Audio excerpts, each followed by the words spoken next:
കൊല്ലം മൈനാഗപ്പള്ളിയിൽ scooter യാത്രക്കാരിയെ car കയറ്റി കൊലപ്പെടുത്തിയ കേസിലെ കൂടുതൽ വിവരങ്ങൾ പുറത്ത്. അപകട സമയത്ത് പ്രതികളായ ഡോക്ടർ ശ്രീകുട്ടിയും അജ്മലും സഞ്ചരിച്ച കാറിന് ഇൻഷുറൻസ് ഉണ്ടായിരുന്നില്ലെന്ന് പോലീസിന്റെ അന്വേഷണത്തിൽ കണ്ടെത്തി. കേസിൽ ശാസ്താംകോട്ട പോലീസ് ഇന്ന് കസ്റ്റഡി അപേക്ഷ സമർപ്പിക്കും.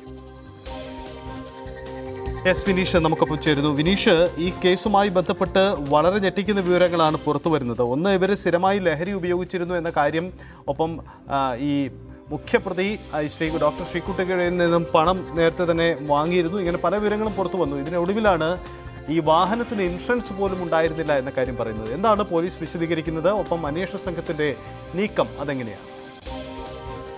സജിത്ത്, ഈ സംഭവവുമായി ബന്ധപ്പെട്ട് കൂടുതൽ ദൃശ്യങ്ങളും വെളിപ്പെടുത്തലുകളും ഒക്കെയാണ് ഇപ്പോൾ പുറത്തു വന്നിരിക്കുന്നത്. ഇപ്പോൾ അവസാനമായി വന്നിരിക്കുന്നത് ഈ അപകടത്തിനിടയാക്കിയ ഈ വാഹനത്തിന് ഇൻഷുറൻസ് ഇല്ലായിരുന്നു എന്നുള്ള ഒരു കണ്ടെത്തലാണ് ഇപ്പോൾ പോലീസ് നടത്തിയിരിക്കുന്നത്.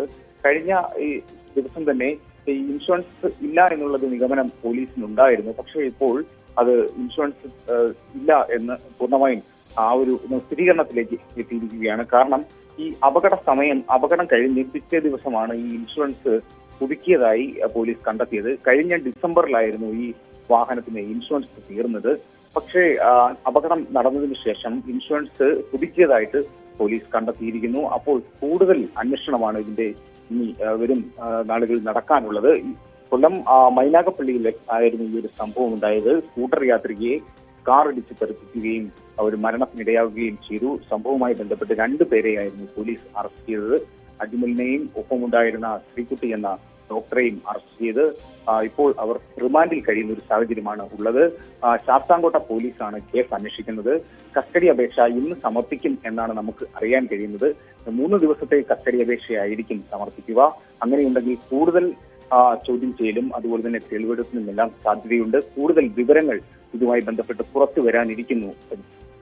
വിനീഷ്, ഈ പ്രതികളെ കസ്റ്റഡിയിലെടുത്താൽ ഇവരെ ചോദ്യം ചെയ്യുമ്പോൾ ഇവരുടെ മുൻകാല ഇടപാടുകളടക്കം ഇതിൽ വ്യക്തത വരും എന്നാണ് പ്രതീക്ഷിക്കുന്നത്. മറ്റെന്തെങ്കിലും കേസുകൾ, ഈ അജ്മലിന് വേറെ ചില കേസുകളിൽ ബന്ധമുണ്ടോ എന്നറിയുന്നു. ഒപ്പം ഈ സുഹൃത്ത് മറ്റ് കേസുകളിലൊക്കെ ഉൾപ്പെട്ടിരുന്നു. ഇക്കാര്യങ്ങളിലേക്കൊക്കെ അന്വേഷണ സംഘം കടക്കും അല്ലേ? തീർച്ചയായും. കാരണം ഈ കൃത്യം നടത്തിയ സമയത്ത് 2 പേരും മദ്യലഹരിയിലായിരുന്നു എന്നാണ് പോലീസ് കണ്ടെത്തിയിരിക്കുന്നത്. യുവ ഡോക്ടർ മദ്യപിക്കുന്ന ഒരു സ്വഭാവമുണ്ടെന്നും കണ്ടെത്തിയിരിക്കുന്നു. ഇവർ തമ്മിലുള്ള ഇടപാടുകൾ, അതായത് സാമ്പത്തിക ഇടപാടുകൾ അടക്കം നടന്നതായിട്ടാണ് നമുക്കറിയാൻ കഴിയുന്നത്. പോലീസിൽ നിന്ന് ലഭിക്കുന്ന വിവരം അതാണ്. ഏകദേശം 8 ലക്ഷം രൂപയോളം അജ്മൽ ഈ യുവതിയിൽ നിന്നും വാങ്ങിയതായി യുവതി മൊഴി നൽകിയിട്ടുണ്ടായിരുന്നു. അതുപോലെ തന്നെ സ്വർണം ഉൾപ്പെടെ കൊടുത്തതായിട്ടും മൊഴി നൽകിയിരുന്നു. ഇതുമായി ബന്ധപ്പെട്ട് എന്തിനാണ് ഇത്രത്തോളം ഭീമമായ തുക അജ്മൽ വാങ്ങിയത് എന്നുള്ളതിനെ കുറിച്ച് പോലീസ് അന്വേഷിച്ചു വരുന്നുണ്ട്. ഇതെല്ലാം ഇനി വരും നാളുകളിൽ തന്നെ അറിയാൻ കഴിയും. ഇവരെ കസ്റ്റഡി ലഭിച്ചാൽ ഉടൻ തന്നെ കൂടുതൽ ചിത്രം ഇതുമായി ബന്ധപ്പെട്ട് തെളിയും. ഇതാണ് സംഭവം. മൈനാഗപ്പള്ളിയിലെ ഈ മനസാക്ഷിയെ ഞെട്ടിച്ച ഈ അപകടത്തിന്റെ പ്രതികളെ ഇന്ന് കസ്റ്റഡിയിൽ വാങ്ങി തുടർ നീക്കത്തിലേക്ക് കടക്കുകയാണ് പോലീസ്.